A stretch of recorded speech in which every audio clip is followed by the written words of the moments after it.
राजा राम मोहन राय, इनको आधुनिक भारत का जनक कहा जाता है।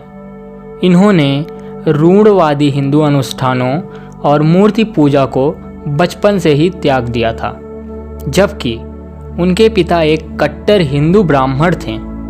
छोटी उम्र में ही राजा राम मोहन राय का अपने पिता से धर्म के नाम पर मतभेद होने लगा।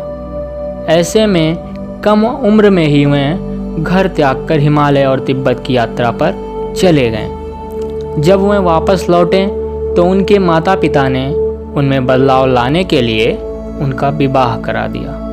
फिर भी राजा राम मोहन राय ने धर्म के नाम पर पाखंड को उजागर करने के लिए हिंदू धर्म की गहराइयों का अध्ययन करना जारी रखा। राजा राम मोहन राय का जन्म 22 मई 1772 को पश्चिम बंगाल के मुर्शिदाबाद जिले के राधानगर गांव में हुआ था। 27 सितंबर 1833 में उनकी मृत्यु हो गई। मात्र 15 साल की आयु तक उन्हें बंगाली, संस्कृत, अरबी तथा फारसी का ज्ञान हो गया था। किशोरावस्था में उन्होंने काफ़ी भ्रमण किया। उन्होंने 1809 से 1814 तक ईस्ट इंडिया कंपनी के लिए भी काम किया। उन्होंने ब्रह्म समाज की स्थापना की तथा विदेश जैसे इंग्लैंड, फ्रांस का भी भ्रमण किया। उन्होंने उपनिषद और वेद को गहराइयों से पढ़ा। इसके बाद उन्होंने अपनी पहली पुस्तक तुहफ़त अल-मुआविद्दीन लिखा, जिसमें उन्होंने धर्म की वकालत की और उसके रीति रिवाजों और अनुष्ठानों का विरोध किया। वर्तमान समय में ही महिलाओं को पुरुषों के बराबर दर्जा नहीं मिल पाया है और आज भी वह इसके लिए लगातार संघर्ष कर रही हैं। लेकिन लगभग 200 साल पहले जब सती प्रथा जैसी बुराइयों ने समाज को जकड़ रखा था, तब राजा राम मोहन राय जैसे सामाजिक सुधारकों ने समाज में बदलाव लाने के लिए एक महत्वपूर्ण भूमिका निभाई। उन्होंने सती प्रथा का विरोध किया, जिसमें एक विधवा को अपने पति की चिता के साथ जल जाने के लिए मजबूर किया जाता था। उन्होंने महिलाओं के लिए पुरुषों के समान अधिकार के लिए प्रचार किया, जिसमें उन्होंने पुनर्विवाह का अधिकार और संपत्ति रखने का अधिकार की भी वकालत की। राजा राम मोहन राय ने 1828 में ब्रह्म समाज की स्थापना की, जिसे भारतीय सामाजिक धार्मिक सुधार आंदोलनों में से एक माना जाता है। उनको भारतीय पुनर्जागरण का अग्रदूत और आधुनिक भारत का जनक कहा जाता है।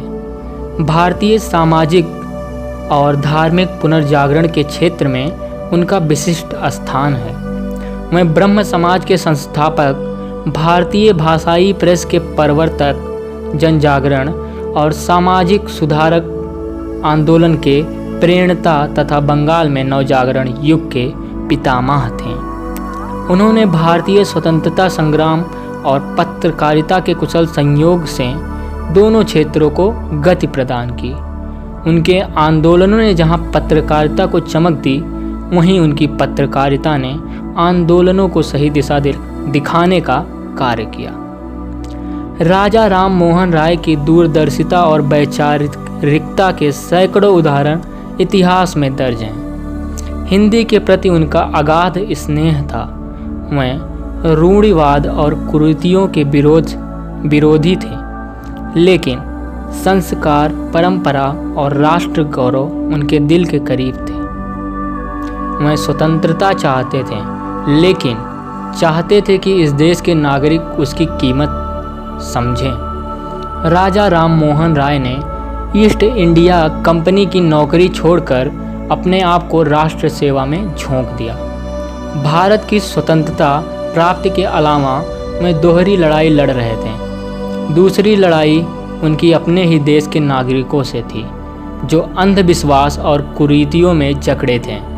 राजा राम मोहन राय ने उन्हें झकझोरने का काम किया। बाल विवाह, सती प्रथा, जातिवाद, कर्मकांड, पर्दा प्रथा आदि का उन्होंने भरपूर विरोध किया।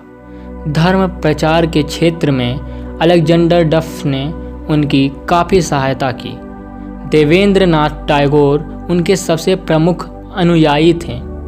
आधुनिक भारत के निर्माता, सबसे बड़ी सामाजिक धार्मिक सुधार आंदोलनों के संस्थापक, ब्रह्म समाज, राजा राम मोहन राय सती प्रणाली जैसी सामाजिक बुराइयों के उन्मूलन में एक महत्वपूर्ण भूमिका। राजा राम मोहन राय ने ब्रह्मैनिकल मैगजीन, संवाद कौमुदी, मिरात उल अखबार, बंगदूत जैसी स्तरीय पत्रों का संपादन प्रकाशन किया। बंगदूत एक अनोखा पत्र था। इसमें बांग्ला, हिंदी और फारसी भाषा का प्रयोग एक साथ किया जाता था। अगर आपको यह वीडियो अच्छी लगी हो तो हमारे चैनल को सब्सक्राइब करें। मिलते हैं अगले वीडियो में।